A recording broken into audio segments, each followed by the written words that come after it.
Eh, évite de mettre des commentaires comme ça, tu vas attirer des problèmes. Déjà, tu manques énormément de respect envers la communauté musulmane, et surtout, c'est ultra islamophobe. Parce que quand tu dis que la religion musulmane est dangereuse, tu fais directement allusion au terrorisme. Sauf qu'il faut te renseigner pour ne pas devenir ignorant et éviter de dire des bêtises qui peuvent choquer les gens. Oui, bien sûr que je connais la liberté d'expression, mais toi tu ne connais ni le respect, ni la tolérance. Parce que dire que l'islam est une religion dangereuse, c'est un acte islamophobe. Et donc c'est synonyme de racisme. Donc tu es un raciste quelque part. Attention à ce que tu dis. Pourquoi vous affichez les caricatures de Mahomet partout? C'est une honte! On n'a pas le droit de faire ça! C'est scandaleux! Vous appelez à la haine, vous énervez les gens, vous énervez les frères musulmans, les sœurs musulmanes! Mais vous vous prenez pour qui la France? Je suis français et franchement, entre vous et moi, j'ai la honte! Au nom de quoi? Au nom de la liberté? Mais la liberté de quoi? Vous énervez les gens là! Vous allez les mettre en colère! Mais c'est dingue quand même! Charlie Hebdo, on n'aime pas! Pourquoi vous allez l'afficher partout? Pourquoi vous allez le mettre partout? Vous croyez pas qu'on a assez souffert avec cette histoire?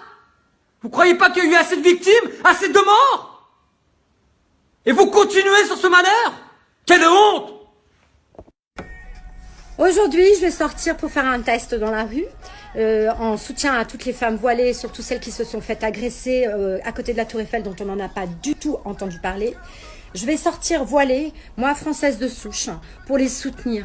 Et j'invite toutes les femmes aussi à sortir voilées, une fois, là peut-être la semaine prochaine, samedi, pour toutes les soutenir. Nous sommes toutes à égalité devant Dieu, ne l'oubliez jamais. Dimanche dernier, 2 femmes voilées ont été sévèrement poignardées à Paris. La raison de cette agression, tout simplement parce qu'elles sont musulmanes. Vous vous dites jamais qu'un musulman, c'est un humain avant tout, comme les juifs, comme les chrétiens, comme les bouddhistes, pourquoi on les traiterait pas de la même façon? Sérieux, on est au 21e siècle, on n'a toujours pas évolué, c'est honteux. Évidemment, je vois arriver à 1000 mètres les commentaires genre « C'est pas du racisme !» Moi aussi, je suis contre le voile parce qu'il y a des intégristes musulmans qui forcent des femmes à le porter. Alors là, je dis « Ok, mais explique-moi la différence entre des intégristes musulmans qui forcent des femmes à le porter et toi qui veux en forcer d'autres à l'enlever. En fait, t'es juste un intégriste pas musulman, mon pote. » Et du coup, ça m'inquiète un petit peu parce que selon un sondage, 60% des Français déclarent être dérangés par le voile. Et moi, j'ai fait mon petit calcul et franchement, c'est impossible que 60% de la population française vive au quotidien près d'une femme voilée. Déjà, si tu vis dans la Meurthe-et-Moselle, le Cotentin ou la Creuse et que le voile te dérange, éteins ta télé et normalement t'entendras plus jamais parler du voile. Après vous allez peut-être me dire, écoute, vu ta tête, les histoires de voile et de musulmans, ça te concerne pas. C'est pas faux. Mais mon problème à moi, c'est que je suis humoriste. Mon travail c'est de faire marrer les gens. Mais à force de les stigmatiser, de les diviser et de les humilier, tôt ou tard plus personne n'aura envie de rigoler. Alors pour finir, que tu sois Marine Le Pen, Nadine Morano, Julien Audoul ou n'importe qui d'autre qui voudrait interdire à ces femmes le droit de porter le voile et donc porter atteinte à la liberté de penser, voilà ce que j'ai à dire. C'est pas le joli voile qu'elles ont sur la tête qu'il faut interdire, c'est les idées de merde que t'as dans la tienne. Oh putain, des musulmans, sales terroristes. Alors, excuse-moi, mais ça c'est un amalgame en fait. Alors non, puisque les terroristes se sont convertis à l'islam. Ah bah oui, les extrémistes musulmans sont rarement convertis au bouddhisme. Donc voilà, tous les terroristes sont des musulmans.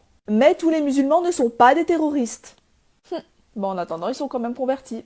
Donc pour toi, tous les Allemands sont des nazis et tous les catholiques sont issus du Ku Klux Klan. Mais non, mais ça c'est des cas extrêmes. Voilà, justement.